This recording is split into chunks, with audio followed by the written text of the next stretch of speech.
How to fix Duolingo sound.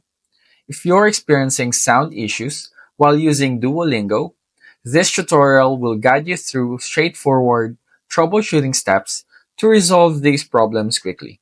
With sound being an essential part of language learning, ensuring it works properly will enhance your experience on the platform. Before we start, make sure that your Wi-Fi is on because it will be part of the tutorial. So let's get started. So first, open the Settings app. While we are in the Settings app, scroll down until you locate the Apps tab. After you locate the Apps tab, tap on it to open the Apps tab. While we are in the Apps tab, tap the Duolingo app if yours is in the recently opened apps. If it is not, just tap See All Apps to see all available apps on your device. Now that you are in the app info of the Duolingo, tap the Force Stop button first to make sure that the Duolingo app does not run while it is closed.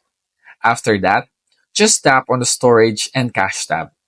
While we are inside this tab, just tap on the Clear Cache button first to clear all the caches. After that, just click the Clear Storage button to clear all the files, including the updated version of Duolingo. After that, go back to the main screen and tap on the Duolingo app to automatically update the app using Wi-Fi, since like I said earlier, make sure your Wi-Fi is on. By following these steps, you should be able to fix any sound issues you encounter on Duolingo. Remember to check your volume settings, ensure sound is enabled in the app, and keep your application updated. If problems persist, a simple reinstall can often do the trick. Happy learning!